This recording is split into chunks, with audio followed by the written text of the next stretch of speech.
نمیزم؟ بله.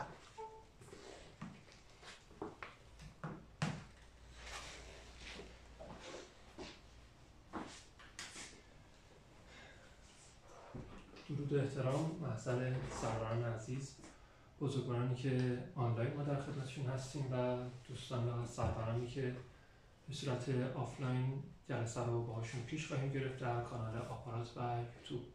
یه تشکر ویژه هم داشته باشیم از دکتر اشراق که پذیرفتن ما در خدمتشون باشیم تا موضوعی که جامعه ما، فرهنگ ما حتی در مقیاس داخل یک خونه ممکنه باهاش روبرو باشه، کمی از جنبه‌های حقوقی و از جنبه‌های روانشناختی و حتی چیزهایی که بینابین این دوتا قرار داره مورد بررسی قرار بگیره و فرهنگ ما وقتی که در این زمینه بره بالا بیشتر از هر بازداری قانونی و بازداری دیگری فکر کنم بتونه با یک چالشی که وجود داره و قربانیانی درش هستش و طبق دیدگاهی که وجود داره گاهی وقتا خود قربانی کننده هم در ابعادی میتونه قربانی باشه دیگه و بتونیم این چالش رو با ارائه برخی از آموزه‌های فرهنگی، اخلاقی، روانشناختی و حقوقی کمی بتونیم جلوی بازداری کمی جلوش بگیریم و یک بازداری ازش داشته باشیم. سپاس از سروران. دکتر بفرمایید.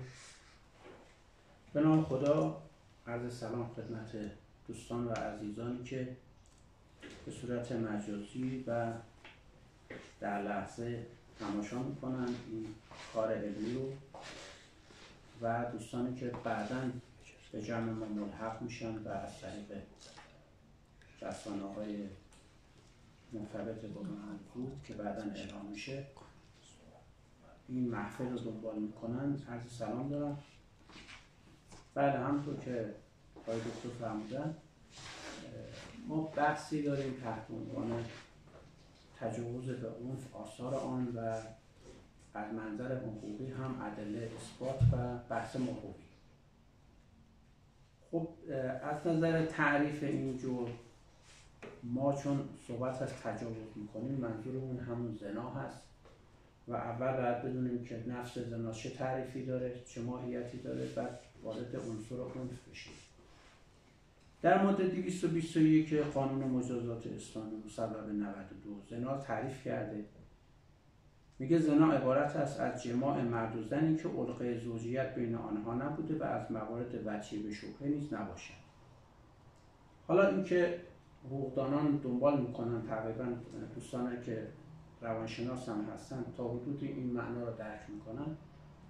خب مشخصه که علقه زوجیت یک رابطه انتزاعی هستش که با ایجاب و قبول عقد نکاح موقت یا دائم ایجاد میشود و اگر این نباشد میگیم رابطه محرمیت وجود ندارد و اون رابطه جنسی که ایجاد میشود مشمول زناست، منتها در حدی که دخول انجام شده باشد و با تعریف که قانونگذار به ما اعلام میکنه بتونیم آن رو در این تعریف زنا قرار بدیم. اما وقتی میرسیم به مجازات هایی که مربوط به زنا هست میبینیم که مجازات های مختلفی رو قانونگذار برای این عمل در نظر گرفته. در ماده 224 من از رو میخونم که در واقع مطلبی از قلم نیفته. در بند ت میگوید که زنای به عنف یا اکراه از سوی زانی موجب اعدام زانی است. عنف تقریبا از نظر عرفی مشخصه، یک عملی که به زور انجام می شود توأم با تهدید و ارعاب است. اما اکراه بیشتر ناظر به عدم رضایت است. ممکن است که از نظر فیزیکی هیچ جبر و فشاری وارد نشود، اما وقتی میپرسیم از طرف که آیا شما راضی به این عمل بودی میگوید خیر. مثلا در قانون مجازات افرادی که در مسائل سمعی و بصری فعالیت میکنن میگه که اگر کسی بیاد از یک خانم فیلمی تهیه بکنه و بعد اون فیلم رو وسیله تهدید قرار بده، از نظر روانی درگیرش بکنه و بگه که اگه با من نباشی این فیلم رو پخش میکنم، این در واقع تهدید فیزیکی نیست، اما یک حالتی ایجاد میکنه که به خاطر آبروش و پخش نشدن اون فیلم در واقع تن به این کار میدهد. دکتر یه سوال، مثلا چکی اگه باشه و حالا به عنوان مثال توی حالت فرضی فردی میاد میگه که آقا من این چک رو از تو دارم و برای که این پول رو من وصول نکنم تن به این کار بده و فرد تن به این کار میده، اون کدوم مرزش کدوم سهمش هست؟ به نظر میاد هر جا که قانونگذار میگه عدم رضایت، مثال هم میزنه. وقتی مثال میزنه میگه که عدم رضایت با این مثال ها. ممکنه مثال ها متفاوت باشه، مهم این است که اون مصداقی که ما اعلام میکنیم نتیجهش عدم رضایت زن باشه. حالا این که در قانون سمی بصری مثال زده یک نمونه از این هاست. اگه زن خودش رضایت بده باشه تو این پول رو فعلا وصول نکن، من باهات حاضرم مثلا این فعل رو انجام بدم. خب این تشخیص با قاضیه که این چقدر تونسته تأثیر بذاره. اونو از قاضی تشخیص بده که این عدم رضایت ناشی از اون فعله هست یا نه میتونسته مثلا مقاومت کنه. بعد این مقاومت چقدر، مثلا مبالغ بالا هست و اینها، بعد اونا رو دیگه اوضاع احوال و شرایط هستش. در تبصره 2 میاد یه مقدار موضوع رو باز میکنه، چون عنف رو تقریبا میفهمیم، میاد دنبال بحث عدم رضایت و اکراه. میگه هرگاه کسی با زنی که راضی به زنای با او نباشد در حال بیهوشی، خواب یا مستی زنا کند، رفتار او در حکم زنای به عنف است.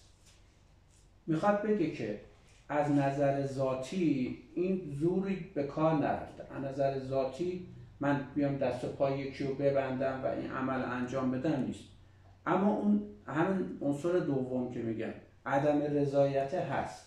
مثلا کسی که در خواب هست اراده نداره، کسی که بیهوشه پرونده‌اش هست دیگه، داروی بیهوشی دادن و در حال بیهوشی اومده عمل جنسی رو انجام داده. یا مستی. حالا در مورد مستی یک بحثی مطرح شده، این در دکترین حقوقی بیشتر بحث میشه که اگر زن خودش رو مست بکنه، مثلا تو این پارتی‌های شبانه و اینها زیاد پیش میاد و بعد این اتفاق بیفته، آیا اینکه زن خودش به میل خودش را مست کرده است باعث می شود که این عنف و عدم رضایت از بین بره؟ دو تا نظره. بعضیا گفتن که بله اگه خودش رو مست کرده باشه دیگه داخل در این عنف و اکراه نمیشه. یه عده نظرشونه که نه، مست کردن او ملازمه ندارد با اینکه عمل جنسی هم راضی هست. یعنی وقتی که بی اراده می شود فقط اینی که مست کرده، اما اینکه خودش را بی اراده نکرده است که با او تجاوز کنند، یعنی بدون رضایت و اختیارش عمل جنسی باشه انجام داده باشن. این نظر شایع تره و این نظر مقبول تره که بگیم اگر زنی خودش رو مست کرده باشه و در حالت مستی یک مردی به او تجاوز بکند، این تجاوز دقیقاً همون عدم رضایته. یعنی باید بگیم که این حالت نفسانی که الان زن دارد، این حالت نفسانی او آیا اگر که مثلا از این حالت خارج شود ازش سوال کنه میگه من راضی بودم در حالت مستی با من این کار انجام بده یا راضی نبودم؟ این سوال رو اگه بگه منفی جواب بده بازم داخل در این مجازات اعدام میشه. یک سوال استاد، اگر در این حالت خود زن بره و مطالبه کنه این فعل رو، این مست هستش در یک محفل جایی هست، اراده نداره دیگه. ما اون اراده وقتی میگیم مطالبه، نه ببینید وقتی میگیم مطالبه اراده میکنه. کسی که مسته مطالبهش فاقد اون قصد و رضاست. درست فهمیدید؟ ما در حالی که مست هست نمیتونیم مورد اصلا اعتباری نداره.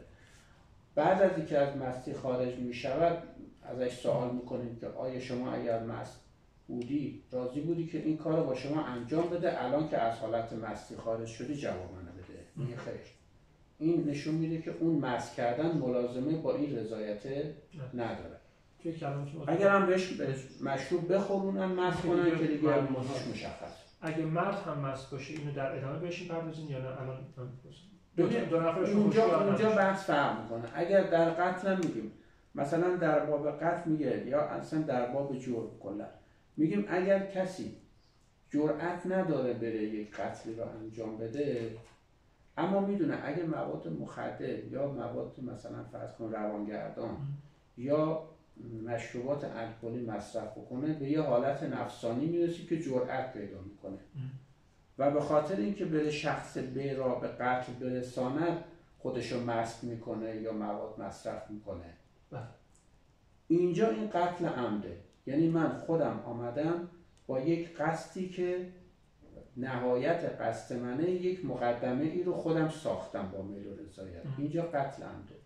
به نظر میاد با این مقرره کلی برای کسی که فکر میکنه تجاوز نمی کند در حالت عادی و میره خودشو مست میکنه، بازم حدش قتل، یعنی برای این کار خودشو مست میکنه.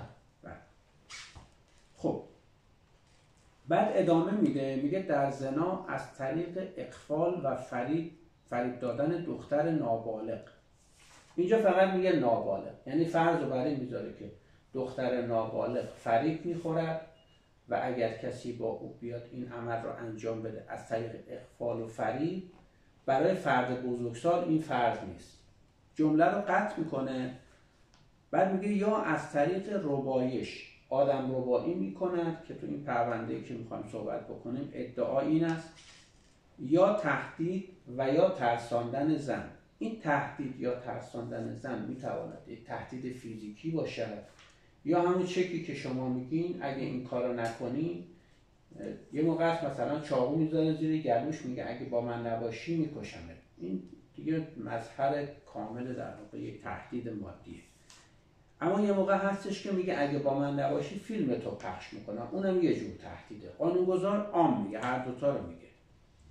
تهدید و یا ترساندن زن اگرچه موجب تسلیم شدن او شود نیست، حکم فوق جاری است. بنابراین قانونگذار اومده گفته که زنای به عنف یا اکراه و اومده اکراه رو داخل در عنف کرده. این که اومده یه همچین کاری انجام داده به علتش اینه که در قانون مجازات قبلی که مصوب سال 70 بود، این عدم رضایت داخل عنف نبود و این موارد زیاد بود. بنابراین در سال 92 اومد تکمیلش کرد، گفت چه زور فیزیکی باشد، اون تهدید به صورت جسمانی به صورت مادی باشد که قابل مشاهده است، یا نه معنوی باشد به صورتی که من اونو در یه شرایط قرار بدم که راضی بشود با اون ارتباطی که میخواد باش انجام بشه. اینها رو اضافه کرد و قسمت خوب ماجرا که اصلاح شده همین هست. بنابراین در تعریف حقوقی ما میگیم زنای به عنف یا یک تهدید مادی است یا اینکه عدم رضایت زن هست که این عدم رضایت میتونه نتیجه یه سری عوامل پشت صحنه باشه که شاید دیده هم نشود. این حالا از نظر روانشناسی شما بفهمید. با یه لفظ کلمه عنف رو اگر ترجمه کنیم، چون بخشی از مخاطبین ما غیر حقوقی هستن که عموم چه روانشناس. عنف ببینید وقتی میگیم عنف، ظاهر کلمه و اون معنای خاص کلمه میرود به سمت اجبار فیزیکی. عنف یعنی اون عدم رضایتی که ناشی از اعمال قدرت هم هست. مثلا وقتی کسی وارد یه منزلی میشه و در میشکنه و میره داخل و مشخصی که داره اعمال قدرت میکنه، میگیم به عنف وارد منزل شد. اما یه موقع هستش که صاحبخونه میگه آقا نیا تو، این هی میاد تو، هیچ عنفی هم این میره کنار اون میاد داخل، نه درو میشکنه، نه، اونو میگن بدون اجازه وارد شدی، بدون اذن وارد شدی. اما اونجا که اعمال قدرت میکند و میگیم عنف. یعنی همیشه در داخل معنای خاص عنف یک ارعابی هم هست، یه فشار فیزیکی هم هست، یه چیز مادی هم هست. اما در خصوص بدون رضایت ممکنه فشاری هم نباشه، خود طرف ممکنه اصلا بترسه. میبینه یه شخصی که اومده مثلا هیکلش میگه اصلا من با این درگیر نشم، خودش میاد کنار میگه ولی من ازش شکایت میکنم، میگه برو هر کاری میخوای بکن. اینجا هیچ اعمال فشار نمیکنه ولی بازم این جرمه. بنابراین قانونگذار میاد در خصوص ورود به عنف به منزل دیگری میگه اگر کسی به عنف یا تهدید وارد منزل دیگری شود، یعنی این کلمه عنف و تهدید رو میذاره کنار هم دیگه. در این عنف هم اگه کلمه عنف رو تنها به کار میبرد، اون مواردی که ما میگفتیم هیچ زوری به کار، دستپاشو نبستن، چاقو زیر گلوش نذاشتن، پس چرا راضی شدی، اونا رو شامل نمیشه. این عنف از عدم رضایت به این شکل جدا میشه. درست. تشکر.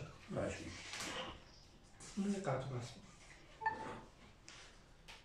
من تعریف تجاوز رو از منظر حالا روانشناسی و کمی حالا جنبه‌های فلسفی هم واردش کردم ارائه میدم و خب این سوالی که شاید واسه سروران باشه که رفرنس برای این تعریف کجا هست. ما در موارد روانشناسی وقتی می‌خوایم یه رفرنس برای مقوله ارائه بدیم باید مکتب اون مشخص باشه. مکتب شناختی، مکتب رفتاری، مکتب روانکاوی و مکاتب مختلف هست. من برآیند یک سری از مسائل و مطالعات و مطالب رو در این تعریف مدام ارائه کردم. فایل پی دی اف این فایلم توی گروه برای سروران میذارم که حالا قسمت‌های کتبیش رو نوشته. برای بحث تجاوز جنسی رو ما داریم چون صحبت می‌کنیم و وقتی میگیم تجاوز جنسی منظور تجاوز جنسی فیزیکال هستش، تجاوز جنسی خود مقوله جنسی، چون یه اصطلاحی هم هست به نام نان فیزیکال سکشوال ابیوز که مال وقتی هستش که والدین با فرزند درد و دل بکنن، فرزند آسیبی رو می‌بینه، فرزندی که والدینش باهاش درد و دل کردن که مثل کسی هستش که بهش تجاوز جنسی شده. و اصطلاحی که واسش به کار میره میگن نان فیزیکال یعنی غیر جسمی، سکشوال ابیوز یعنی تجاوز جنسی غیر جسمی، چون آسیبش در اون حد ما به اون کار نداریم. مشخصا تجاوز جنسی که حول روابط جنسی هستش. تعریفی که من نوشتم اینه: هر گونه فعل بیرونی در مقابل چی؟ تفکر، افکار درونی. یعنی من مادامی که درون ذهنمه کاری بهش ندارم. هر گونه فعل بیرونی اما از رفتار معین، گفتار، نگاه، تصمیمات با واسطه که به قصد آگاهانه بود، به قصد کامجویی جنسی مستقیم یا غیر مستقیم انجام گردد و در آن رضایت فرد مورد کامجویی نباشد تجاوز به حساب میاد. هر گونه فعل بیرونی، یعنی من اگه بشینم فکر کنم ساعت‌ها در مورد یک نفر، ما الان به اون کار نداریم، ولی میام اینجا میشینم، فرض کنیم خیلی پیش میاد مثلا سر کلاس درس توی اداره‌ای هستش، یه نفر دائما به یک نفر نگاه میکنه، یه چشم‌چرانی خاصی داره. این رو هم ما مصداق این در نظر میگیریم. از چه جهت؟ از جهتی که ما میبینیم چنین فردی میاد تو اتاق درمان ساعت‌ها گریه میکنه چون آسیب دیده. فقط یه نگاه بهش شده. از نظر قانونی ما کاری بهش نداریم، ولی این مسائل رو داره. و وقتی هم که نوشتم به قصد چنین و چنان، منظور اینه که این فعل به صورت آگاهانه از سمت فردی که میخواد کامجویی کنه انجام میشه. خیلی وقتا ممکنه یه فرد یه فعلی انجام بده، دیگری معذب بشه، دیگری حس مورد تجاوز واقع شدن بهش دست بده، ما اون رو در جای خودش در جنبه‌های حقوقی و چنان بهش میپردازیم، ولی این فرد قصد این کار رو نداشته. این به معنی نیستش که سلب مسئولیت ازش میشه، چون ما الان داریم در جنبه روانشناختی در موردش صحبت میکنیم. در جنبه روانشناختی وقتی میتونیم در مورد چیزی حرف بزنیم که خود فرد تصمیمش رو و قصدش رو داشته باشه. این نکته تکمیلی هم هست. در این فعل ارضا شدن یا ارضا نشدن، یا لذت بردن یا لذت نبردن طرفین یا یکی از دو طرف شرط نیست. پس یکی ممکنه بگه من لذت نبردم ولی من مثلا ارضا که نشدم. اون طرف مقابله که آیا اذیت شد یا نه. حتی اگه اذیت نشده باشه، ها در ادامه توضیحاتی اون اگه اذیت نشه که مراجعه نمی‌کنه. ما چجوری بفهمیم که این تجاوزه؟ باید بیاد یعنی اونو به منصه ظهور برسونه، بگه آقا این به من هی نگاه میکرد، شاید اونم هیچ لذتی نه ولی من اذیت بودم. بابت این میاد چه شکایتی میکنه. این جنبه‌های حقوقیشه. نه همون جنبه‌های روانشناس میاد. ما فعل رو می‌خوایم بررسی کنیم. مثلا ممکنه هیچ پیش خودش باشه. الان من که وقتی اینو میگم احتمالاً یک سری از بیننده‌ها تجربه قربانی شدنشو داشته باشن، شاید تجربه قربانی کردن رو داشته باشن، هیچ وقت مراجعه هم نکنن. حالا در پایان اگر فرصت بشه، چون تایممون امروز خیلی کم هست و بحث بسیار عمیقه، اگه فرصت بشه به این علل می‌پردازیم که چرا افراد بعد از اینکه قربانی تجاوز میشن، حتی در مواردی که ادله‌ای برای اثبات دارن، اقدام نمی‌کنن. حالا بخشش آبرویی، اون قسمت سادهش آبرویی، چیزهای دیگه هم هست. پس هم از دو طرف لذت ببرن یا لذت نبرن، ارضا بشن یا ارضا نشن، این مصداق تجاوز میتونه باشه. یه نکته من نوشتم که حالا مکتوب در اختیار دوستان قرار میدم. مکتوب رو گاهی وقتا خود قربانی یا فردی که مورد کامجویی قرار میگیره لذت میبره از این حس، لذت میبره از اینکه مورد تجاوز قرار شده، حالا به این لذتش رو باز میکنم، انواع مختلف داره. این سلب مفهوم تجاوز نمیکنه، با اینکه راضی نیست ولی لذت میبره. پس معیار اصلا لذت در این تعریف نیست. پس کسی که میگه مثلا فانتزی جنسی من این است که دست و پای منو ببندی و به زور این کار رو انجام بدی، داخل در اون تعریف هست، در صورتی که داخل تعریف حقوقی نیست. خب اینجا اگه خودش به اون فردی که پارتنر شد، به این میگن اصطلاحاً روابط BDSM، ارباب و برده و اسمای مختلف داره، اگه خودش به اون فرد بگه بگه که بریم این رول رو اجرا کنیم، بریم این رو مثلا پارت رو با هم داشته باشیم، این تجاوز نیست. اما این خودش رو حالا در فرآیندی قرار میده، این اتفاق واسش میفته، خیلی هم لذت میبره، ولی تجاوزه. اینکه اوکی نده که شما میخوای ماشین تو به من قرض بدی یا میخوای ماشین رو من بفروشین، من میام ماشین شما رو برمی‌دارم، سرقته. ولی که شما قصد داشتی ماشین رو من بدی، حالا چه شما شکایت بکنید چه شکایت نه. و در این فرآیند اجبار میتونه به صورت مستقیم باشه یا به صورت غیر مستقیم، یا با اکراه یا بدون اکراه. حالا این بدون اکراهش رو در ادامه بهش میپردازم. حالا این تعریفی که بود، تجاوز از منظر فرد تجاوز کننده اومد تعریف کرد. برای فردی که مورد تجاوز واقع میشه یه نکته دیگه اضافه میشه. کسی که مورد کامجویی قرار میگیره، همین که از منظر رابطه جنسی آگاهی نداشته باشه نسبت به اون مقوله و رضایت نداشته باشه، حتی اگه اون رضایتی که رضایت داشته باشه، آگاهی نداشته باشه، باز هم مورد تجاوز قرار گرفته. مثلا چه افرادی میشه؟ اطفال رو شما ممکنه راضی کنی، ممکنه اون لحظه راضی باشه، ولی وقتی که مثلا میشه 10 سالش، اون باز دوباره کیس بسیار هست، درکی از عمل جنسی نداره. بعد یادش میاد، احساس گناه میکنه و آسیباش تازه بعد 10 سالگی شروع میشه. و پس باید این رضایت برای فرد مورد کامجویی علاوه بر رضایت آگاهی هم باشه، ولی این آگاهی واسه فردی که استفاده میکنه نگفتیم، چون آگاهی داره که داره چنین قصدی انجام میده دیگه. این نکته است. خب از این منظر که بگذریم، حالا ما در 6 مقیاس میتونیم بحث رضایت رو بررسی کنیم. فکر کنم شما و مخاطبین هم اتفاق نظر داشته باشن که رکن اصلی بحث تجاوز یا غیر تجاوز بحث رضایت دیگه. این رکن اصلیش این میشه. این رضایت رو ما در 6 مقیاس و 6 منظر میتونیم بررسی کنیم. 3 مقیاس بیرونی هست که میشه مقیاس‌های حقوقی، اما از داخلی یا بین‌المللی. قطعا تخصص شما هست، شاید بگید مثلا موردی هستش که از نظر داخلی طرف مجاز هست با این زن باشه، ولی الان رفته در کشور انگلستان همسرش هم مثلا مجاز نیست. اصلا بحث جنبه حقوقیه. یه جنبه شرعی هستش و یه جنبه عرفی و فرهنگی و اجتماعی که در یک سری از خرد فرهنگ‌هایی که تسلط فرهنگ و تسلط رسم و رسومات خیلی پررنگ هستش، در حد یه قانون گاهی وقتا مداخله میکنه و کشت و کشتارهایی هم صورت میگیره. حالا طرف میگه من از نظر شرعی و از نظر قانونی این فرد زن میگن، میگن این مال پسرعموش بوده، جفتشون هم ممکنه بکشن یا هر چیزی. این میشه در مقیاس بیرونی که محدوده کار من نیستش، محدوده تخصصای دکتر هستش که بخشش رو فرمودن، بخش تکمیلی هم نیاز باشه ما از حضورشون استفاده خواهیم کرد. اما 3 تا مقیاس درونی داره. اینجا جایی هستش که ما می‌خوایم بسیار در موردش صحبت کنیم. یک، مقیاس جسمی و بدنی هست. صداش یه مقدار کم بشه که اکو نیست. مقیاس جسمی و بدنی هستش.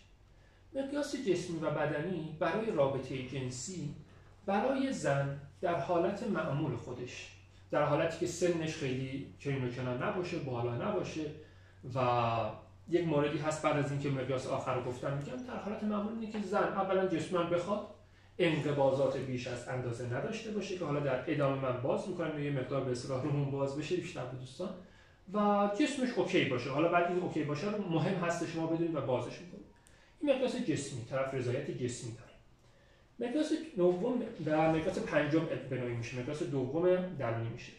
مقیاس شناختی و مقیاس درونیه به صورت آگاهانه، یعنی من درون ذهن خودم میخوام که با این فرد باشم، چه زن چه مرد فرقی نمیکنه. و اینجا یک پایانی میشه واسه یک سری از مکاتب روانشناسی، چون ما یک مفهوم داریم به نام آنکانشس، ناهوشیار، که به فروید میشناسیمش. میگم فروید اینو معرفی کرده، هرچند قبل فروید هم بوده. بعضی از مکاتب روانشناسی کاری به ناهوشیار ندارن، یا منکرش میشن یا میگن ما کاری باهاش نداریم، زیاد واردش نمیشن. و ناهوشیار الان که برام میبینیم که خیلی جای مناقشه بسیار داره. پس اینجا یه خط پایانی میشه واسه خیلی از صحبت‌ها، حتی شاید توی دادگاه تا به اینجا پیش بیاد، توی مکالمه تا به اینجا پیش بیاد. مقیاس درونی که درون فرد آیا میخواد با این فرد باشه یا نه. اما یه مقیاس بعدی هم هست، مقیاس ناخودآگاه یا ناهوشیار، یا لفظ انگلیسیشو میگیم که گم نشه کلمات، unconscious، که در این ادامه من یک کیس رو برای دوستان باز میکنم که متوجه میشیم که چقدر توی ناهوشیار قصه عجیب میشه، جای صحبت پیدا میکنه و داستان میتونه تازه اینجا آغاز شه. پس این 3 مقیاس هم اگر فرد راضی باشه تجاوز نیست، اگر فرد ناراضی باشه میتونه مصداقی از تجاوز باشه و آسیب‌هاشو داشته باشه. قبل از اینکه یه مطلبی رو بگیم و این بخش توی آنتراک بدیم و بعد باز دوباره مروری بهش خواهیم داشت، یه نکته‌ای هم بگیم. ما متأسفانه در جامعه‌مون جا افتاده که همیشه مرده که متجاوزه و زنه که قربانی میشه. در میراث حقوقی میخوام شما حالا بازش کنیم ببینیم به چه صورت هست، ولی در میراث روانشناختی ما مواردی داریم و کم هم نیستن که مردها قربانی میشن. حالا یه مقدار جنبه فارش رو باز کنیم. من توی کلاس‌ها که میگم بعضی از آقایون میخندن یا بعضی خورده نیششون بیشتر باز میشه میگن خدا روزی کنه، ولی آخر از چنین جوک‌های. اما مقوله‌ای که هستش آیا واقعا مرد میتونه قربانی تجاوز بشه؟ بله بسیار. و کیس هایی دارم و کیسی داشتم من که این حرف رو 40 سال نگه داشت. میگفت من اگه کسی بگم کسی باور نمیکنه که من به این شکل دارم. این به این معنی نیستش. حالا بعضی شاید تصورشون بره سراغ این که خیلی عذر میخوام به مرد دخول انجام شده توسط زن یا توسط وسیله، مثلا وسیله‌هایی که استفاده میشه. نه، مرد دخول کننده است، مرد فاعل هست به اصطلاح، ولی در اون فرایند قربانی تجاوز هست. بحثش مفصله و انواعش مفصل که جای بحث بسیار داره. یه نکته ای رو ما در بحث رضایت در بحث تجاوز داشتیم. ما 6 رکن واسه رضایت به کار بردیم دیگه، اما یه رکن خیلی پررنگ هستش از نظر منطقی کنار اون 6 تا قرار نمی‌گرفتش، ولی من مجزا آوردمش که واقعا پررنگه. رکن کلام هست. رضایت کلامی در حالتی که ناشی از زور و اسلحه و فشار و عنف به قول شما نباشه، هر 5 لول رو تا حدی افاده میکنه و از نظر منطقی و وجدانی اگه به زور و اکراه نباشه سلب مسئولیت میکنه از فردی که میخواد کامجویی کنه. رضایت کلامی و وزن بسیاری که رضایت کلام و کلاً ماهیت کلمه داره. اما یه قسمت میمونه بحث ناپوشیار که بسیار جای بحث داره که اونو من در پارت بعد بهش اشاره میکنم. نکته هست دکتر تعلق بفرمایید. ببینید ما ممکنه که در حقوق از رشته‌های دیگه استفاده بکنیم. مثلا ما میایم از روانشناسی استفاده میکنیم، ما از پزشکی قانونی استفاده میکنیم، اما ما تابع اونها نیستیم. اینکه ما استفاده میکنیم دلیل نیست که تعاریف اونها یا فکت هایی که اونها دارن برای ما هم قابل قبول باشه. یه مطلبی فرمودین راجع به تعریف تجاوز به عنف از منظر روانشناسی. این تعریفی که شما گفتید یک تعریف عام‌تریه نسبت به تعریف حقوقی. در تعریف حقوقی میگه حتما دخول باید انجام شود و الا این اصلا زنا محسوب نمی شود و حتی حد دخول رو هم تعریف میکنه. اما چیزی که شما میفرمایید ورود به یک حریم شخصی یا فکری یک شخص هستش، لمس حتی مثلا. آره. در وقتی میبینیم که این دادگاه‌های بین‌المللی که در واقع از نورنبرگ شروع شد، از جنگ جهانی دوم، دادگاه توکیو که رسیدگی به جنایات جنگی مربوط به ژاپن، نورنبرگ مربوط به آلمان نازی، در اون دوتا خیلی این مسئله تجاوز جنسی باز نشد، بیشتر کشتار و جنایت‌های جنگی و اینها. بعد از اون در واقع در دادگاه‌های دیگه‌ای که این بحث نسل‌کشی و جنوساید و اینها پیش اومد، مثلا در دادگاه رواندا، در دادگاه سیرالئون، در تیمور شرقی، اینا که یادم میاد، اینها اومدن یک در واقع تعاریف موسع‌تری رو نسبت به اون چیزی که در قوانین داخلیشون بود آوردن. یعنی تعریفی که اونها آوردن که در واقع تعریف دیوان کیفری بین‌المللی یا ICC هم در واقع نسبت به داخلی ها خیلی عام‌تر.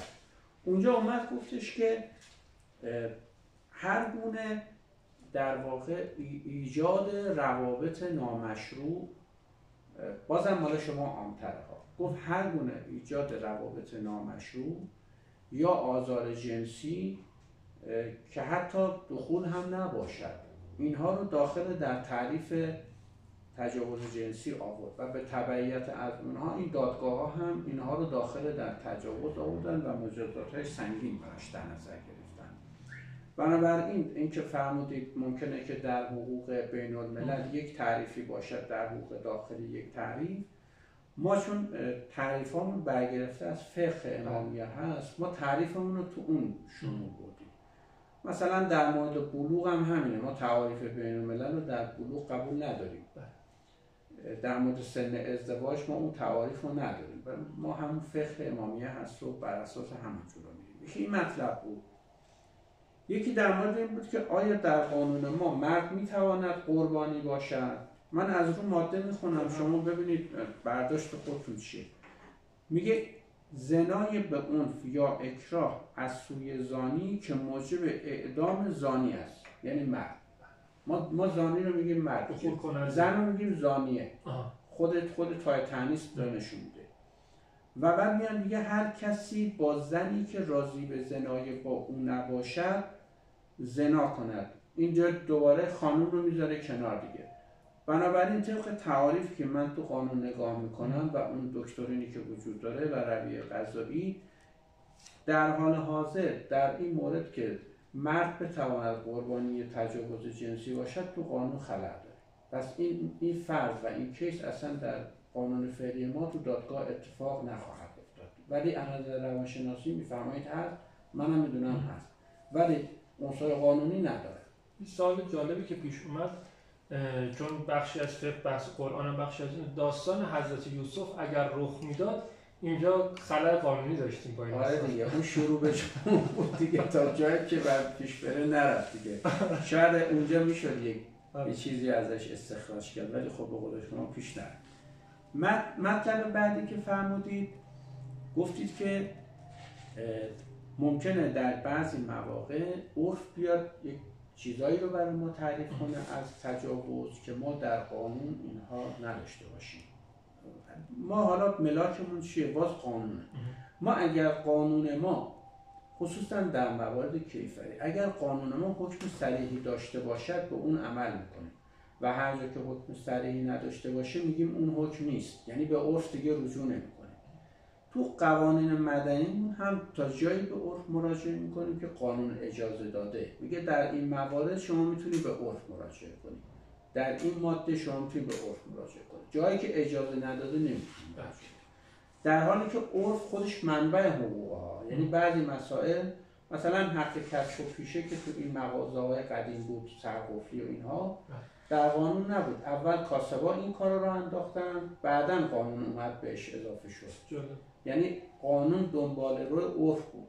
اما تو مسائل کیفری کمتر پیش اومده که حداقل جایی که الان ما نشستیم، مثال واضحش اینه که الان تو همین مشهد ما بعد میدونن که در دوران نامزدی مسائل جنسی به طور خاصی بین اون عروس و داماد باشه، یعنی رفتن محضر، عقد خوندن، عقدنامه هم دارن رسمی و زن و شوهرن، اما موقعی که با هم دیگه هستن روابط جنسی نداره. خیلی هم میگن سفر نباید برید، تا موقع عروسیتون داماد نباید بیاد. یعنی یه همچین، مثلا خصوصا برادر خانوم مثلا از پدر خانوم خیلی جلوتره، اون واسه قوانین میذاره که پدر خانوم هم نمیذاره.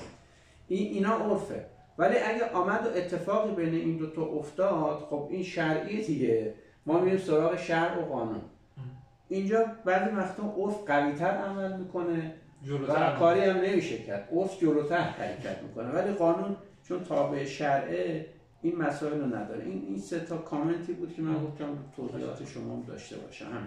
من یک کیس بگم در مورد بحث رضایت ناهوشیار و در تتمه این بحث اون قسمت ناهوشیار رو مطرح میکنیم که یک کیس گفتم میگم که بحث رضایت ناهوشیار مطرح میشه و در تتمه‌اش هم اون بحث رضایت جسمی رو باز میکنم که این لابلا باشه و گم بشه وسط این صحبت. ببینید وقتی از ناهوشیار و ضمیر ناخودآگاه صحبت میکنیم دو تا نکته رو باید در نظر داشته باشیم یا سه تا نکته. یک، توی ضمیر ناهوشیار ما قطعیت نداریم مثل یه چیزی که آزمایش خون بگیریم یا مثل مفهوم شناختی که من بگم که خب آره من وقتی که به ارتفاع فکر میکنم میترسم پس من ترس از ارتفاع دارم. خب چرا ترس از ارتفاع داریم؟ میگم شاید بیفتم و بمیرم پس ترس از مرگ دارم و الی آخر. یه خورده مفهوم پنهان تره. یه نکتهش اینه. نکته دوم، ما وقتی که به ضمیر ناهوشیار میرسیم از تمثیلات استفاده میکنیم. این فلان مکانیزم دفاعی چنین و چنان. پس این دو تا ویژگی رو داره ناهوشیار. اما نکته سوم و نکته خیلی مهم اینه که با توجه به اینها ما نمیتونیم بی انصافی کنیم و بگیم که ضمیر ناهوشیار و ناخودآگاه یا روانکاوی علم نیست. چرا؟ چون که قطعی نیستش. این هم کاملا علمه و قابل بررسیه و در نورون‌ها قابل مشاهده است و در جریانه، منتها به خاطر ضعف علم ما و ضعف شناخت ما، مثل اینکه ما الان میگیم آقا فلان سیاره با مثلا فلان ستاره در فلان فاصله از ما وجود داره و این درصد از مثلا عناصر درش هست. آیا این درصد 100% حیات اصلا ممکنه حیات ممکنه باشه؟ حالا این که ما میگیم ممکنه ممکنه، یعنی ما داریم حرف محمل میزنیم، حرف غیر علمی میزنیم؟ نه، علمیه. منتها ابزارهای ما امروز اونقدر پیشرفته و دقیق نیستش که ما بتونیم اون رو بررسی کنیم. برای بحث ناهوشیار هم ناهوشیار و روانکاوی علم هست و یه مقوله و یه مفهوم علمیه. منتهای مطلب به خاطر ضعف علم ما با قطعیت نمیگیم و به خاطر ضعف علم ما و پیشرفت کمی که علم داشته توی این قضیه و توی این زمینه با تمثیل میگیم. اما بحث رضایت ناهوشیار، برای بحث رضایت ناهوشیار من کیسیو میگم، بعدش باز میکنم. کیسیو از دانشجویان برای من ارجاع داد، گفت این کیس وسواس. پیش چندین روانشناس هم رفته، پیش روانپزشک هم رفته، دارو هم مصرف کرده، همچنان وسواس داره. خب می‌دونیم که روانپزشکا با داروهایی که میدن بعضن تبدیل به گیاه میکنن فرد رو. وقتی که گیاه وسواس داشته باشه، این وسواس خیلی ریشه دار هستش دیگه. چون مثلا شما یه آسنسور فلوکستین به این نفر میدید که فقط گیاه ازش باقی مونه. حالا نمیخوایم سلب اعتبار کنیم، قطعا با تجویز روانپزشک اعتبار داره و در جای خودش به جا هست و ضروری هستش، ولی میخوام بگم وسواسی که بعد از مصرف دارو همچنان باقی میمونه یه وسواس معمولی نیست. کیس اومد و حول و حوش جلسه سوم، حالا باز برای روانشناسانی که نگاه میکنن فایل رو، جلسه های من الزاما 45 دقیقه نیست، چون میخوان آنالیز کنن در بهشون بیشتر از 45 دقیقه هستش. جلسه سوم بود و قبلش من در مصاحبه‌ای که هم با این خانم داشتم و هم با همسرش داشتم، همیشه من در جلسات اولیه فیدبک کیفیت رابطه زناشویی رو میگیرم. باز پرانتز باز میکنم برای روانشناسان، کثیری از پیشکسوتان و متخصصین میگن که ما نباید مستقیم بپرسیم کیفیت رابطه اتاق خوابشون رو و نباید مستقیم باشه، نباید جلسات اول باشه، که خب من بسیار با این قضیه مخالفم. ماهیت علم ما هم این هستش که آرای مختلف وجود داره و الی آخر. اگه در چارچوب پرسیده بشه، صادقانه پرسیده بشه و نه برای کنجکاوی، مخاطب درک میکنه و موضوعگیری نه. حالا کیفیت رابطه زناشویی رو من پرسیده بودم، مرد راضی بود، زن هم در جلسات اول که گفته بود نسبتاً راضی بود. اما برای من یه علامت سوال بود، باز نکته بالینی برای متخصصین روانشناسی. کسی که رابطه جنسی خوب و مکفا داره، رابطه جنسی اضطرابش رو کاهش میده. کاهش اضطراب یکی از چیزهایی که باعث میشه طرف وسواس نداشته باشه، طرف 1001 چالش نداشته باشه. پس این یک تضاده، نه اینکه هر کسی که رابطه جنسی داشت پس الزاما وسواس نداره، ولی این یک علامت سوال و تضاد برای من بود توی ذهنم. جلسه سوم پرسیدم، حالا اسم همسرشون فرضی امیر، پرسیدم که گفتی از رابطه جنسی با امیر راضی هستی و اوکی هستی باهاش؟ آره. یه مکسی کرد، مکسی که حالا باز برای متخصصین این عیان مکس‌های معنادار، و یه بغضی کرد و گریه کرد. من کیس رو خلاصه میکنم چون اینجا کیس ریپورت روانشناسی نیستش که ریز رو خاطرش بشیم، میخوایم بریم جلوتر. خلاصتاً اومد این رو گفتش، خلاصتاً اشاره به این داشت که بله این خانم، خیلی میخوام پرونده رو خلاصش کنم، این خانم در یک سری از روابط صدا از بیرون بوده، در یک سری از روابط با وجود عدم رضایت روانی، که باز اینجا پرانتزی باز کنم، می‌دونیم ما در خارج از کشور مقوله‌ای داریم به نام تجاوز همسر، یعنی اگر مرد شوهری بخواد به یک خانمی رابطه‌ای داشته باشه و اون خانم اون لحظه راضی نباشد، این مصداق تجاوز میتونه باشه و پیگیری‌ها و مسائلی داره دیگه. در حقوق خارج از در پس کشورها اینو تجاوز می‌کنه. دقیقاً. پس بحث مفصلی. این فرد اومد گفتش که آره من در یک سری از روابطم با این فرد راضی نبودم و این فرد من این فعل رو انجام داد و خیلی حال من بد شد. مثلا مریض بوده یا دلش اون لحظه نبوده. خیلی شاید واسه خیلی از مخاطبین هم باشه، آقا میره خونه مامانش مثلا از غذای مامانش تعریف میکنه، این خانم هم ناراحت میشه. و باز این یکی از چالش‌های فرهنگی ما هستش که متاسفانه رابطه جنسی شده انگار به مرزی برای گروکشی، مرزی برای اعمال قدرت که اینجا زن الزاما مقصر نیست. وقتی ما خانم را همه جا اصلاح کردیم این آخرین اهرمیه که داره و این اهرم گاهی وقتا فیزیکال و بیرونیه که اون قسمت خوب ماجراست. آقا از نظر بیرونی میگه امروز نمیشه، یا میره تو آشپزخونه ظرفا رو بیشتر میشوره الی آخر، یا میره تو اتاق بچه میگه بچه‌ها رو خب این قسمت خوبشه. وقتی که این اهرم درونی سازی شد و زن درون خودش هم دیگه اهرم دست خودش نیستش، درونش راضی نیست به خاطر اتفاق بیرونی، اونجا شروع ماجراهایی میتونه باشه و آسیب. و این قانون اومد گفتش که آره من در این حالت راضی نبودم و این مرد من این کارو کرد. این سکانس اول، این پارت اول، اینا خیلی خلاصش میکنم من پرونده فرآیند روانشناختیش چیز دیگه بود. من یک فیدبک و مواجهه دادم. منتها این رفتار باید خیلی همدلانه باشه برای افرادی که روانشناس هستن. این فرآیند باید بسیار همدلانه باشه و بدون متهم کردن. گفتم با شناختی که از تو دارم و از همسرت دارم، میدونم خیلی درد کشیدی، میدونم تو دروغ نمیگی و الی آخر، ولی تو آدمی هستی که اگر میخواستی این کار رو نکنی شفاف میتونستی بگی، چون خیلی جاهای بزرگتر تو خیلی از مسائل یه گفتی طبق مستندی که باهاش داشتم میتونستی بگی و همسر تو هم آدمیه که اگر که تو میگفتی میپذیرفت. نمیگم دروغ میگی و نمیگم که کلکی تو کاره، ولی برای خودت این سوال نیست، این تضاد نیست. من هم صادقانه این دیالوگ باید خیلی نرم باشه چون زن واقعا دروغ نمیگفتش. این علامت سوال برات نیست. باز دوباره کیسو خلاصه میکنیم. اینجا دقیقاً همون رضایت ناهوشیار و هوشیاره. میرم جلو بازی‌های ناهوشیار رو باز میکنم براتون. بعد از اینکه مواجهه دادیم، زوم کردیم، رفتیم جلوتر، به این نتیجه رسیدیم که ناهوشیار زن، ضمیر ناخودآگاهش، این زن رو جمله از فروید بگم قصه دستمون بیاد واسه که نمیدونم کجای کاریم. فروید این جمله رو داره و به نظر من جمله بسیار وزین و درستیه. میگه ما در خانه خودمان صاحب خانه نیستیم و بسیار ترسناکه این قضیه. این جمله فروید گوشه ذهنتون، حالا ادامه صحبت رو بشنوید.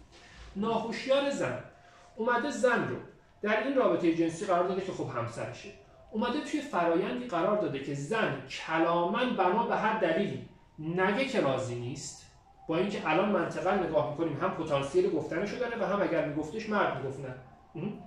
اومده زن توی این فرآیند قرار گرفته کلاما نگه که راضی نیست که این مرد این کارو باهاش بکنه. که حالا چرا این کارو بکنه؟ خب چه آیده‌ای داره؟ که بهانه‌ای باشد برای اینکه از این مرد بتونه متنفر بشه. تمثیل بگیم براتون. اینو حتی توی کیس‌ها خیلی رایج‌تر می‌بینید. فرض کنید من مثلا با شما دوست هستم.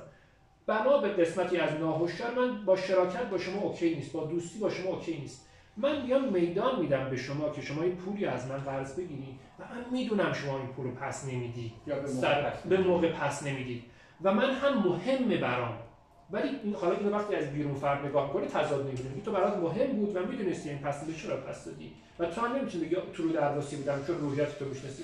این کار رو میکنه که بهانه‌ای داشته باشه برای قطع ارتباط، بهانه‌ای داشته باشه برای منزجر شدن. آتوگیری عمدی منتها در مقیاس ناهوشیارش. یه وقت در مقیاس بیرونی طرفتون میدون قرار بدیم هوشیاره، این بازیه. اما ناهوشیار کیس هایی هستش مورد مشابه این رو، حالا همه کیس ها نمیشه مطرح که زمان نمیشه، مورد مشابه این رو انجام میدن. اصلا بحث تجاوز نیست. توی روابطی میرن که این روابط سمی، این روابط ناسالمه، که در نهایت به این نتیجه برسید که ببین من این رابطه رو داشتم پیش خودش و همه دیالوگا درونیه، این رابطه رو داشتم رابطه بدی بودش، در نتیجه رابطه چیز خوبی نیستش. برای که درونش رو متقاعد کنه که توی رابطه نره، خودش رو توی رابطه غلط میندازه که ضربه ببینه. از اینا بیرون برگردیم سراغ این کیسی که عرض می‌کردم. پس این اومده خودش رو توی این فرآیند قرار داده که قربانی بشه که بتونه متنفر باشه. این میشه چی؟ همون تضاده. در مقیاس ناهوشیار این فرد راضیه دیگه، خودش داره قرار میده، ولی در مقیاس شناختی و حتی جسمی راضی نیست. میشه گفت خودش داره ذهنش رو مهندسی میکنه. ناهوشیار داره ذهنش و خودش آگاه نیست بهش، به این بازی. فرقش با اون حالت عمدی این. ناهوشیارش داره این کار میکنه. و ادامه این کیس خیلی جالب هستش آقای دکتر. و وسواسش همچنان جلسه بعد بود. همینجا یک کیس بگم این نکته واسه روانشناسا ما خیلی می‌بینیم افرادی که بهشون تجاوز میشه، در پایان این صحبتم اگه زمان بشه بهش می‌پردازیم، افرادی که بهشون تجاوز میشه دچار وسواس میشن. خیلی طبیعی و بدیهیه. همیشه هم البته اینطوری نیستش، چون یک این کار اضطرابزاست، وسواس انواع مختلفی که دارد برای مقابله با اضطراب.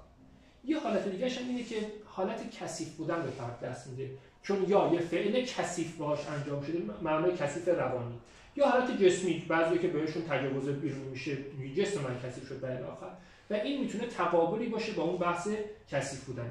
وسواسش برطرف نشد و من هم بهم این حس شهود روانشناسی گفتیم پایان قصه نیست. ادامه دادیم، یه سری علامت سوال‌های موند در جلسه بعدش. این رو من رفتم جلو و باز دوباره یک کلید واژه و یک تکنیک دیگه بگم برای روانشناسی و روانکاو. اینو در نظر داشته باشید حتی توی روابط شخصی و ارتباطاتی که با افراد دارید. وقتی که فرد از یک مسیر پیش میره برای کاهش اضطرابش، یعنی یک مسیر ناهوشیار رو طی میکنه، یا با اون مسیر از قبل آشنا بوده، پس اون مسیر رو در قبل هم انجام داده و در ادامه هم انجام شاید بده، یا با این مسیر آشنا شده و این مسیر رو مجدد انجام بده. مسیر این کیس چی بود؟ مسیر این کیس این بود که با قربانی جنسی کردن خودش یک سری اهدافی رو در روانش حل و فصل میکنه. من سریع اون دو تا قضیه دیگر رو فقط مرور میکنم و میگم فریاد پی بردن بهش خیلی جذاب و خیلی جالبه، ولی الان موضوع صحبت ما نیستش. در ادامه دیدیم که این زن به تبع این قضیه و به سبب این کاری که همسرش باهاش کرده و منزجر شده از همسرش، خیانتی انجام داده و قربانی خیانتی شده. باز اونجا تضاد ناهوشیار و رضایت‌های دیگه باز در جنبه‌های دیگه، و در اون وارد رابطه جنسی شده و به این شکل تنفرش از مردش رو به نوعی ازش انتقام گرفته. این که اومد بالا باهاش روبرو شد و پردازش هیجانی شدش طی یک جلسه به شکل خیلی معجزه آسایی که به نظر من معجزه هم نیستش، خیلی بدیهیه. وسواسی که اینقدر باهاش با دارو و چنان مقابله می‌کرد و برطرف نمی‌شد، وسواس برطرف شد. الان ما تو حقوق کیسشون زیاد داریم. این انتقامی که فرمودین، اینا که وارد رابطه میشن و قصدشون یه انتقام. این خیلی زیاد. این وقت هوشیاره، در آگاهانه است. میگه تو که این کار کردی منم میرم با دوست. شاید بعضی شما نمیدونیم، شاید ناهوشیاره. بعضیش هم میتونه ناهوشیار باشه. ما نمیدونیم. این کیس کاملا ناهوشیار بودش و این جزئیات اینو باز نمی‌کنم. در پایان باز همین پایان ماجرا نبودش. پایان ماجرا باز هم همین قضیه. چی شد این وسواس از بین رفت؟ بعد از اینکه بیان شد اون، یعنی باید فقط بیان میشد؟ فقط بیان نیست، پردازش هیجانیه. اون خیانت بیان شد، حالا مستقیم باهاش می‌جنگه. قبلا با واسطه وسواس باهاش می‌جنگید، الان اومده بالا، احساس گناه داره، مستقیم تجربه میشه، احساس شرم داره، مستقیم تجربه میشه، همه چیز مستقیم تجربه شد. این واسطه از بین رفتش. فرآیندهای درمانی که حالا تکنیک‌های مفصلی هستش طی شد و این کل این دو تا قضیه که حالا ما دو تاشو باز کردیم و دو تاش پی بردیم، باز دوباره در مقیاس کلانش این قسمتش برای روانکاوها قابل درک و جانفزا هستش. کل این فرآیند باز دوباره انتقامی بود از پدر که باز این اومده با چنین ازدواجی که باز این ازدواجی در مقیاس کلان، نه در اون مقیاس اولیه که تو اتاق خواب مثلا اون مورد خاص با مثلا همسرش بود، نه، در مقیاس کلان این ازدواج رو انجام داده و قربانی این ازدواج شده که از پدرش انتقام بگیره و الی آخر. نه اینکه این ازدواج دیگه هم وجود دقیقاً، نه اینکه این ازدواج بدی بوده باشه. پس این یه چرخه‌ای که تکرار میشه که با این چرخه هم بحث بسیار داره. این فقط یک نمونه بود که ما ببینیم این بحث ناهوشیاری که میگیم کجای قصه است و دیگه واقعا در محدوده نیستش که ما تو حقوق توقعی داشته باشیم و بخوایم بهش بپردازیم یا حتی از اون فردی که داره کامجویی میکنه این طرف تو اتاق روانکاوی خودش تازه فهمید دیگه اون فرد که جای خود داره. و اینه یه نکته قاضی به این دقت خب نمیره روی این مسائل، نمیشه خطشو داره و نه ارجاع میده که در واقع شاید بشه یک درمانی هم انجام داد دیگه، همش که با مجازات درست نمیشه. بله دقیقاً خیلی بحث. من میخوام ببینم اون مجازات اعدام برای شخصی که تجاوز به عنف کرده از نظر تعلمات روحی چقدر این رو آروم میکنه، اصلا تاثیر داره. میخوام ببینم در ذهن یک زنی که بهش تجاوز شده وقتی میگن حالا اون که به تجاوز کرد ثابت کردی و الان اعدام شد، این چقدر آروم میشه و اگه بفهمه اون چیزایی که ادعا کرده و تو دادگاه قبول نکردن ادله کافی نیست و اون طرف آزاد شد، اونجا چقدر عذاب میکشه. این نظر حقوقی من نمیدونم چون کسی نیومده امتحان. از نظر از شبکه روانشناسی این دو حالت چجوریه؟ پاسخ این سوال کمی شاید پیش انسان معمولی هم بریم بتونه یک سری پاسخایی بگه که قطعا نه میخوام عوامانه نباشه. آره میگم باشه. آره قطعا در برخی از افراد شما وقتی فرد خشمش اومده بالا، شما اصلا بحث تجاوز هم نباشه، هر چیزی یه نفر جلو ماشین شما کشیده، وقتی خشم شما اومده بالا، وقتی که فرد مجازات بشه شما حس خوب میگیری، مخصوصا وقتی مجازات به واسطه شما باشه. و وقتی شما خشمت اومده بالا، اون فرد رو محق مجازات میدونی و مجازات نشه، یه بار درد میکشی و بار دوم درد میکشی از اینکه دروغگو خطاب شدی. این یه درد مازادی هم داره. یه چیز به نظر من بدیهی هست، اما این نکته ظریف در پایانش میخوام بگم. یکی اینکه آیا مجازات اعدام باشد یا نه از دیدگاه اون فرد. ببینید ما در مقیاس خشم در منظر روانشناسی میگیم چه کسی بیشتر خشمگین میشه در اینجا؟ یه کودکی هم خشمگین میشه، حالا بزرگسال اینا بمونن. اگه بچه‌ها دیده باشین خیلی راحت آرزو مرگ میکنن. دیدین مثلا میگه الهی فلانی بمیره، یا دوست داره مثلا خواهرش که به دنیا اومده این بمیره، اصلا شهرام بهرام نداره و صادقانه هم میگن الهی بمیره. چرا؟ بچه رو بذاریم بیایم سراغ بشر 30,000 سال پیش. بشر 30,000 سال پیش جز مرگ چیزی نداشته. یا شما اوکی بودی یا یک چوب تو سر شما، یا اگه چوب تو سر شما نمیخواد شما چوب همینجوری تو سر من میزدی و حد وسط نداشت، حالا این بره زندان، حالا تعدیب بشه، چون ریسکی بود که همیشه وجود داشت، مرگ و پایان ماجرا. پس مرگ زبان بنیادین بشر بوده و در اون کودک هم هاکذا له به این دلیل هست. و این مجازات اعدام در این قضیه و حتی در خیلی از قضیه‌های دیگه میتونه از نظر روانی ارجاع پیدا کنه به اون بشر اولیه و به اون کودکی در ما، غریزه‌ای که در ما هست و اون کودکی در ما هست. این به اون میتونه ربط داشته باشه. اما یه چیزی گفتم در پایانش میخوام بگم عجیب و ترسناک هستش. مفهومی هست به نام درونی سازی و اینترنالایز.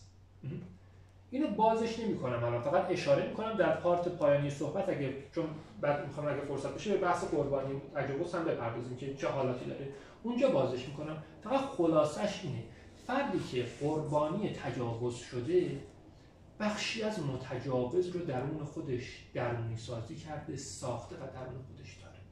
یک چیز ترسناک اینجاست. ما همیشه درون خودمون دوست داریم. من قربانگر خودم رو دوست دارم، در این حال متنفرم ازش هستم. و قصه ها از اینجا آغاز میشه و قصه ها بسیار اساساً درمانش خیلی سخته. شاید اگر اونو در درون خودش داشته باشه بعدا نقش اونو بازی کنه، یعنی بیاد از جامعه انتقام بگیره. دقیقاً. خیلی از اینا به روسپیگری میرسن دیگه. این بحث جامعه شناسیشه.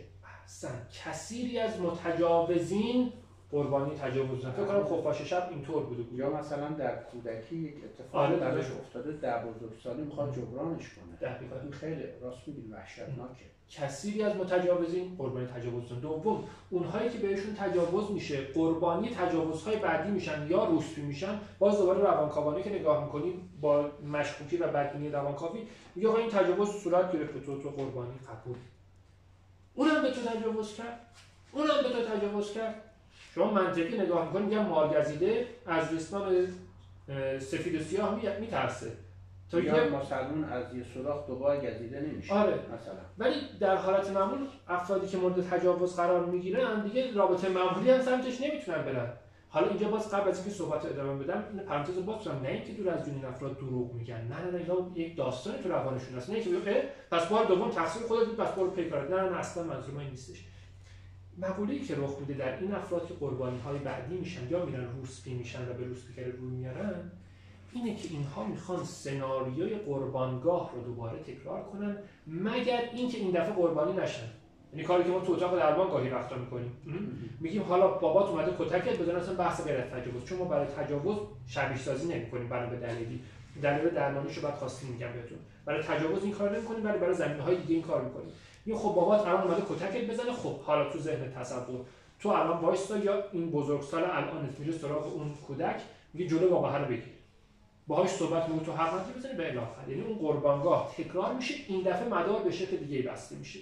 این کار رو به نوعی فرد میخواد چیکار کنه توی بحث تجاوز بکنه. مثال ساده ترش کسی که مامان خیلی سختگیر داشته میگه زنی میگیره که هیچ وقت راضی نیست به عنوان مثال و الی آخر. این همون چرخه قربانی قربانگاه هستش. این مقوله رو پس داشته باشیم و حالت‌هایی داره. پس حالا این بحث اعدام من این متجاوزه رو درون خودم دارمش، یا تبدیل میشم بهش یا باهاش میجنگم و الی آخر. پس این خیلی قضیه ترسناکیه و صرف کشتن اون قضیه رو الزاما حل نمیکنه. و چند درصد اینا اون شخصیت رو میارن در درون خودشون؟ آماری من آمار دقیق ندارم، ولی ما همه چیز رو درونی‌سازی میکنیم. یعنی دوستانی که الان دارن ما رو میبینن ما رو درونی‌سازی میکنن، منتها ما رو با واسطه درونی‌سازی میکنن، چون ما انقدر پررنگ نیستیم. ما رو میذاریم که خب این باغشنی نظم صحبتش، آیه اشراق مثلا متانت کلامش شبیه پدر منه، شبیه مادر منه، که اون درونی‌سازی شده. این ما با واسطه میریم اونجا ثبت میشیم. حالا اگه یک کانتکت پررنگ ما باشه، ما اونجا خودمون اکانت باز میکنیم به اصطلاح تو ذهنش.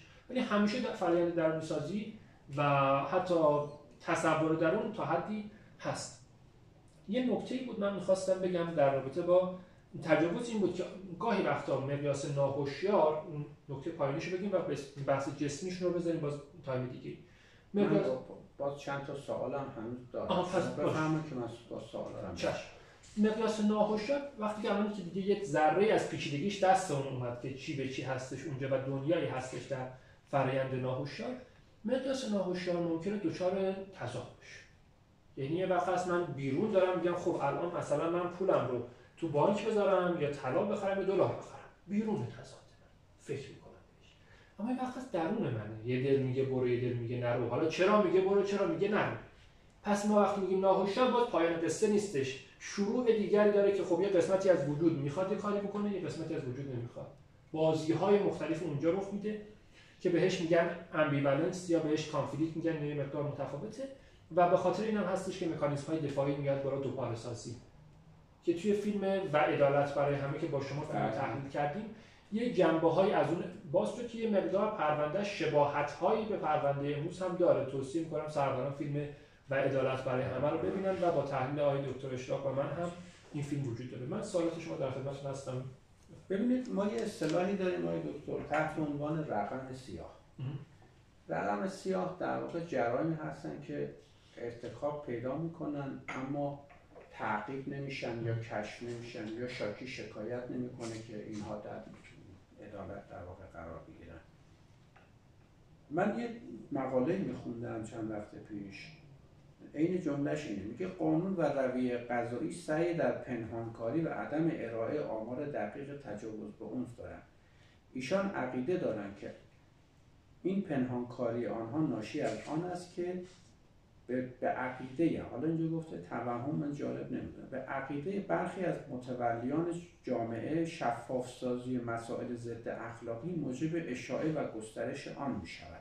اینو جامعه شناسا میگن. از منظر روانشناسی چقدر این جمله رو قبول دارید؟ یعنی ما بیایم اگر قبحش بریزه و مثلا اینایی که نمیان شکایت بکنن، یک آماری که من خوندم گفتن از هر 10 نفر 1 نفر میاد این مسئله رو شکایت میکنه و بازش میکنه. و الان یک در واقع یک گروهی هست، یک فکر میکنم تو اینستاگرام باشه، خانمم اینو گفت اینا میان بدون ذکر نام اونجا ثبت نام میکنن و ماجرای تجاوز به خودشون رو اونجا بدون اینکه اسم طرف رو بگن. نه اسم طرف رو میگن، اسم خودشون رو نمیگن. این راستی آزمایی هم نمیشه کرد.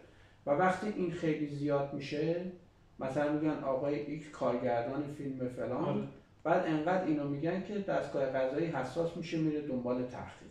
من میخوام ببینم از نظر سالم سازی، از بعد روانشناسی این پنهانکاری خوبه یا نه؟ باید میان شکایت بکنن تا این، یعنی کدومش بهتره؟ کدومش جامعه شناسی رو باز اختلاف دارن، بعضیا میگن نه خیر باید بیای بگی و بعد اینا مورد تعقیب قرار میگیرن، رقم سیاه بیاد پایین. از نظر روانشناسی نظرتون چیه؟ ببینید یه مقوله هستش، جمله خیلی درست از زیبایی هست که تو علوم انسانی باید همیشه بهش دقت داشته باشیم. میگن آمار رو اگر خوب شکنجه کنی به هر چیزی که بخوای اعتراف میکنی. یه نکته ظریفی هستش این تصور و این دیدگاه که اگر که آمار یک جرمی گفته بشه، اختلاس، دزدی، موبایل دزدی هستن یا تجاوز گفته بشه، خب به اصطلاح قبحش میریزه. مثلا میگم ای بابا امروز تو این شهر داره مثلا 5000 تا گوشی دزدیده میشه، 5001میش من. این غلط نیست، اما یک اجحافی داره صورت میگیره. ما اگه فقط با این مؤلفه قضیه رو بسنجیم و تنها مؤلفه این باشه، خب آره اینم فکرش نگه داریم که مشکل حل شه. اما این نکته‌ای هست، مؤلفه دیگری که وجود داره ایجاد آگاهیه. این نشر ندادن آمار باعث میشه جامعه واکنش نشون نده و اون ایجاد آگاهی صورت نگیره. یعنی اونی که داره آمار رو میگه انقدر آمار رو دروغ میگه خودش هم باور میکنه و نمیره دنبال پیشگیری و نمیره دنبال درمان. یعنی مثلا یه نفر میبینی که یه مریضی داره، مثلا سرطانی داره، انقدر به خودش گفته که نه بابا این چیزی نیست که اصلا نمیره دنبال درمان. یعنی باورش شده که نداره، یعنی انقدر بهش تلقین نکردن. من میخوام بگم پنهانکاری این همه هم در واقع باعث میشه که اون کسی که داره آمار رو میده به صورت غلط و مثلا 100 سال داره آمار غلط میده، خودش هم به این باور میرسه که نه واقعا 1000 تا موبایل نیست، 50 تا موبایله. بعد چون اون واقعیت بیرونی رو اصلا قبولش نداره، نمیره ببینه چرا داره 1000 تا، خیلی عادی سازیش میکنه. دقیقاً همین. و وقتی که نشر داده نشه، این برای خود اون فردی که فاعل جنسی بیشتر به بحث جرائم جنسی بحث جرائم جنسی یا هر مقوله‌ای وقتی گفته بشه موضوعگیری صورت میگیره. اصلا بیایم باز دوباره سر موبایل حاشیه، چون مثال ساده تر سرش میشه. چون وقتی من بگی 5000 تا موبایل دزدیده میشه، ضمن اینکه نهضت‌ها یا حتی خود اون قانونگذاران و دستاندرکاران به فکر می‌افتن 5000 فرضی ها، نگن آمار داد، یه آمار فرضی. از این سمت اونه، از این سمت من حواسم هست پس گوشیمو ندزدم. من مراقبت‌های بیشتر می‌کنم. و به نظر من آگاهی، فارغ از این که وارد این بحث‌ها بشیم، آگاهی حق جامعه است. من نمیتونم حق شما رو ازتون بگیرم با هر توصیف و هر استدلالی. این یک مسئله. و مسئله که میخوام بگم برای این هستش، مقوله‌های خیلی تاثیرگذارتری هست برای کنترل فساد و جرم تا صرف عدم نشر آمار. یه چیزی هم گوشه ذهنمون داشته باشیم. به درستی میگن و درست هم میگن که وقتی شهوت از در بیاد تو، عقل و منطق از در دیگه میره بیرون. حتی نوعی حالت شبه مستی هستش بحث شهوت. و قبل از اینکه بخوایم بحث تجاوزها رو صرفاً با این جنبه‌های جنایی و جنبه‌های حالا مجازات شیواش و چنان بررسیش کنیم، یک لحظه هم از منظر انسان بررسیش کنیم، نه اینکه بخوایم حق بدیم، نه ولی اینو ببینیم که گاهی وقتا شهوت آنچنان میزند بالا که چنین که چنان که الی آخر.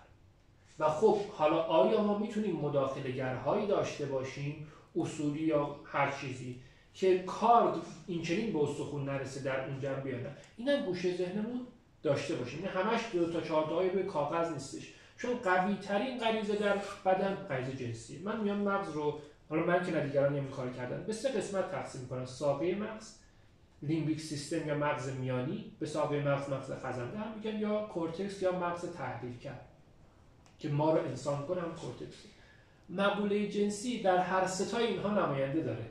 عجب. بعضی از اینها فقط تو کورتکس نماینده داره. شما مثلا وقتی میگین بشین درس بخون، درس فقط تو کورتکس نماینده داره، واسه همین زیاد قدرت نداره. ولی وقتی شما میگین درس بخون، این پدرت همیشه به درس خوندن تو افتخار میکرد، یه خورده تو لیمبیک سیستم نماینده پیدا میکنه، ولی تا قیامت هم توی ساقه مغز نماینده‌ای نداره. این فقط قند خون و ضربان قلب و هورمونا رو میشناسه. ولی این تو هر 3 تا قسمت مغز نماینده داره. 1 و 2 به همه چیزا مربوطه. به اون درس مربوطه، به قدرت مربوطه، به پول مربوطه. پس قوی ترین چیز درون هم بشر هم درون طبیعته، چون هدف کل هستی بقاست دیگه. بقا هم به واسطه فرآیند جنسی مخصوصا در انسان رخ میده. طبیعیه که بالاترین قدرت رو داره. ما اینو نباید نادیده بگیریم و باید دقت داشته باشیم که این کارده به استخوان در اون جنبه ها هم نرسه. مقوله هایی هست و فرآیندهایی هستش. من یه جمله‌ای رو میخوام بگم، امیدوارم بد برداشت نشه، مصداق ترویج فحشا هم نباشه، ولی من میگم ما بخشی از امنیت شهرمون رو، حالا ما که نه، یک جای دیگه، یک کشوری مثل آمریکا، بخشی از امنیت شهرشون رو، همونطور که در آمریکا بخشی از امنیت شهر رو مدیون سیستم قضایی و سیستم پلیس ها هستن، بخشی از امنیتشون رو مدیون روسپی‌ها هستن. نه این روسپی‌ها نبودن که این فشار جنسی تخلیه بشه، حجم جرم جنایت به نظر من روانشناس و کمی جامعه شناس خیلی بیشتر میشه. خب الان مثلا قبل از انقلاب بگم ما به شما تعریف روسپیگری نه روسپیگری نه، مثلا میگفتن خانه‌های عفاف یک بحث‌های یه زمانی مطرح شد که اینها خب خودتون میدونید دیگه بحث‌های روسپیگری باز بیماری‌های مقاربتی و عرض شود که مسائل خاص خودش هم داره. از تو جامعه ما هم مسائل در واقع منافی عفت و بحث شرعیش هم داره. این خانه‌هایی در واقع در نظر گرفته میشد که نتیجه آن عفاف بود، نه که خودش خانه عفاف بود. در این حال به صورت صیغه شرعی اینها انجام میدادن و اینها باید کارت بهداشتی داشته باشن که سالم. ولی الان که مثلا تو هر کوچه خیابونی ممکنه این اتفاق بیفته، اونجا نه اون شخص میدونه که این مثلا فرض کن زگیل تناسلی دارد یا ندارد، آیا هپاتیت دارد یا نه، آیا ایدز دارد یا ندارد، چون اینا در واقع زیر نظر جایی نیستن که اینا رهان. بعد من سوالم اینه که میخواستم همینه بپرسم که آیا بودن یه همچین مراکزی آیا از تجاوز به عنف، بحث ما آیا از تجاوز به عنف جلوگیری میکنه یا لااقل کاهش میده یا نه؟ یعنی تجربه کشورهای دیگه، حالا اونا هم روسپیگری ندارن که یه خانه‌هایی دارن که تحت کنترل دیگه مناطق مشخصی هست. آره، آیا تو ایران یه همچین چیزی رو من میگم شرعیش و بهداشتیش هم چارچوب داشته باشه توصیه میکنید از نظر روانشناسی؟ باز علمی بخوایم آیا مثلا باعث اینکه قانون خانواده برای مردای اینکه شما میگید شهوتش هست و بزنه بالا و اینها، ممکنه یک مردی با خانم خودش اون رضایت رو نداشته باشه ولی بره جای دیگه اون رضایت رو داشته باشه، اون باعث میشود که دل سرد بشود به خانواده. این هم هست دیگه. باز ببینید تو این دوتا منظر اول بحث کاهش تجاوز رو خورده دقیق نگاه کنیم. بحث آمار رو که میتونیم مراجعه کنیم، آیا آمار رسمی گرفته شده نشده در چه کشورهایی و تو این زمینه معمولا نمیشه دقیق آمار گرفت، ولی احتمالاً آماری باشه. من الان آمار رو ندارم، من ثبت رو کردم تحلیلی نه تو مطالعات. آره اینو من بهتون بگم، ما تجاوز ریشه های مختلف براش داریم.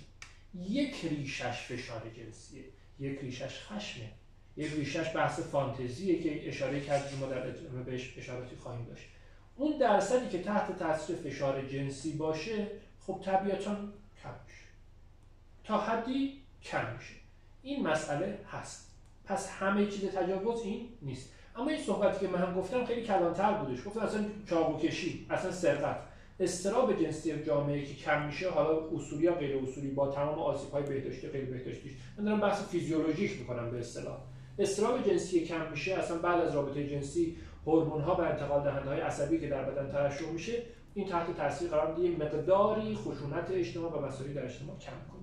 ما بحث کانون خانواده خیلی بحث مفصلیه، ولی نکته بیان گوشه، پس پاسخ نمیتونم بدم قسمت دوم رو چون مفصل، ولی گوشه ذهنمون داشته باشیم. بدیهی هم هست کسی که بخواد یک سری از کارها رو بکنه، بخواد متعهد نباشه، بستر فراهم هم نباشه، از زیر سنگ هم جور میکنه کارش میکنه. بله وقتی بستر فراهم میشه، مثل اینکه ما بگیم آقا سیگار رو راحت‌تر بفروشن، سیگار رو راحت‌تر بفروشن. خب کسی که سیگاری نباشه ممکنه بگه حالا بریم این سیگار رو تست کنیم، یا اصلا مشروبات هست بریم تست کنیم. یک حد تولرانسی وسط داره که حالا که فراهم شده شاید بیشتر انجام بده. حالا بعد جای بحث رو این پردازیم آیا الان واقعا فراهم نیست. حالا اما اون کسی که نخواد این کارو بکنه، بستر واسش فراهم باشه، این کار رو میکنه. اون کسی هم که بخواد این کارو بکنه، بستر فراهم نباشه، میسازه بستر رو و این کارو میکنه. اینو گوشه ذهنمون داشته باشیم. یه بخش دیگه هم در پاسخ شما میمونه که آیا فرایند روسپیگری، فرایندی که فرد بره با شریک جنسی دیگری کانون خانواده رو تحت تاثیر قرار نمیده، اصلا و هم منکرش به قول معروف لعنتی، بحث بدیهیه. منتها باز دوباره خانواده‌ای که آیا قانونش درست است نه. یعنی وقتی خانواده‌ای داریم در موردش صحبت می‌کنیم که این خانواده خیلی وقت مرده، و خانواده‌ای که مرده دیگه جای بحث نداره که این تحت تاثیر قرار بدهش یا ندهش یا هر چیزی. این رو هم گوشه ذهنمون داشته باشیم و این چند تا مطلب اگه نکته‌ای هست من در خدمت شما باز هست، ولی خب بذاریم برای پارت بعدی. یه آنتراک خودم سوال کردم، یه آنتراک بیشتر. سپاسگزارم. این دو تا هم اگه میشه قطع کنید.